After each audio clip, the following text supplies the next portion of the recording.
करते, शबरी के भाव से सेवा करें। वृंदावन धाम वास करने की बहुत ज्यादा अभिलाषा है।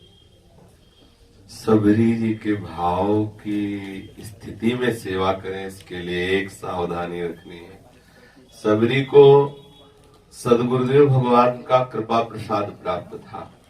सबसे पहली बात सबरी जी में ये थी कि इतनी दैन्यता थी जो हरि को बहुत प्रिय है। अधम ते अधम अधम अति नारी, तिनमा मैं मति मंद अघारी। श्री सबरी जी कहे, प्रभु मैं कितनी नीच हूं।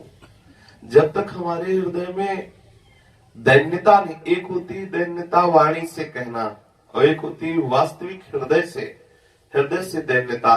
हरि को दैन्यता प्रिय है। यही दरबार दीन को आदर रीत सदा चली आई। जय दीन प्यारे वेद पुकारे, द्रवु सुश्री भगवाना। दंडकारण्य में ऐसे ऐसे तपस्वी महात्मा थे जो जीवन में कभी कंदमूल फल के सिवा कोई स्वाद ही नहीं लिया। कितने ऐसे थे जो वलकल वस्त्र ही केवल पहनते थे। बड़े बड़े तप करने वाले थे, जिनको ये था कि मैं ब्रह्म ऋषि हूं, मैं तपस्वी हूं, मैं जितेंद्रिय हूं, मैं व्रतनिष्ठ हूं। भगवान की तरफ देखे भी नहीं, जाने की तो बात जाने दो। और जिनको ये था कि कभी कभी करुणा निधान कृपा करते हैं अपने दासों पर, तो सबरी जी पर कृपा करने के लिए आएंगे तो मुझे जैसे अधम की तरफ एक बार तो देख ही लेंगे। जिनके हृदय में थोड़ी दैन्यता थी, प्रभु उनसे देख के पूछते थे कि सबरी मैया का आश्रम किधर है। जिनको तप का अभिमान था, मैं ब्रह्म ऋषि हूं, मैं व्रतनिष्ठ हूं, मैं जितेंद्रिय हूं, ठाकुर उनकी तरफ देखे भी नहीं। और सबरी जी के सामने प्रभु बैठे हैं।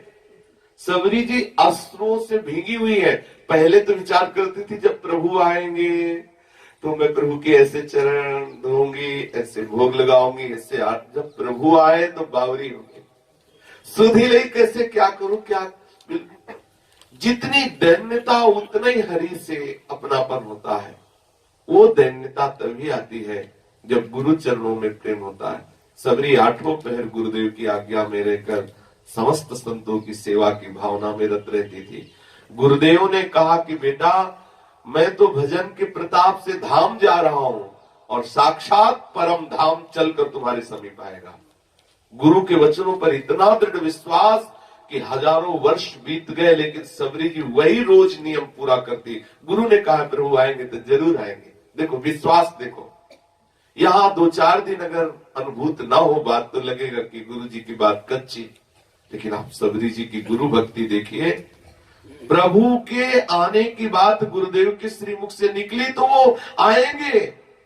कितने वर्ष व्यतीत हो गए, रोज सोनी लगा के पावड़े बिछा करके सुंदर फल चख चख के रखती थी, स्वादिष्ट सुंदर जल फूल लेके बैठी थी। प्रभु आएंगे, पत्ता खड़कता, प्रभु आ गए, देखा नहीं आए।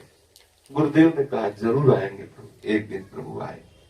दृढ़ विश्वास, दैन्यता, गुरु चरणों का आश्रय, सतत भगवत चिंतन, यही हमें प्रभु की प्राप्ति करा देता है। सबसे पहले दृढ़ विश्वास। बिन विश्वास भगति नहीं, ते बिन द्रवै न राम, राम कृपा बिन शपने जीव न लह विश्राम। हम इस बात पर विश्वास करें जो शास्त्र कह रहे हैं, जो संत जन कह रहे हैं, जो गुरुजन कह रहे हैं। विश्वास से ही समस्त सिद्धियां प्राप्त होती है। विश्वास से ही आश्चर्यजनित असंभव कार्य भी पूर्ण हो सकता है। अगर दृढ़ विश्वास हो जाए तो जहर भी अमृत हो जाता है। दृढ़ विश्वास हो जाए तो अभी नानात्व का नाश होकर सच्चिदानंद तत्व का अनुभव हो जाए। पर होता क्या है, जैसे आज ही सत्संग में प्रश्न उपासक ने किया कि हमें दृढ़ विश्वास नहीं। ये वही वृंदावन धाम है जहाँ प्रिया प्रीतम खेल रहे हैं। हमारे ऊपर असीम कृपा है, हम प्रिया प्रीतम की दासी हैं, प्रिया प्रीतम की सेविका है। दृढ़ विश्वास करो। अभी दृढ़ विश्वास है मैं पुरुष हूं, मरो, अब काम सताएगा, क्रोध सताएगा, जन्म मृत्यु हानि लाभ दुख, ये। और यद्यपि नहीं हो, यद्यपि आप पुरुष नहीं हो, पर दृढ़ विश्वास है कि आप पुरुष हो, आपने कर लिया तो भोगो।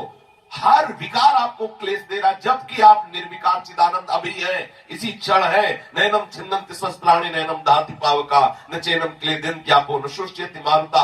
अब भी किसी विकार की ताकत नहीं आपके अंदर विकार पैदा कर सके, क्योंकि आप आत्म स्वरूप हो। आत्मा निर्विकार चेतन शुद्ध सच्चिदानंद भगवत स्वरूप है। पर हमें विश्वास हो गया कि मैं शरीर हूं, मैं स्त्री हूं, मैं पुरुष हूं। देखो भ्रमित हो रहे। जो नहीं है उस पर विश्वास हो गया तो जन्म मरण का दुख, नरक आदि का दुख, नाना प्रकार के मान अपमान आदि द्वंद्वों में हम पिस रहे। अगर हमें विश्वास हो जाए मैं प्रभु का हूं, ये है, ये झूठा नहीं, मैं शरीर हूं, ये झूठी बात है। झूठी बात में विश्वास हो गया तो अनंत जन्म बीत गए और भटक रहा हूं। और सच्ची बात है, भगवान कह रहे ममैवांशो, तू मेरा अंश है, तू स्वीकार कर ले प्रभु का, तो अभी तुम मुक्त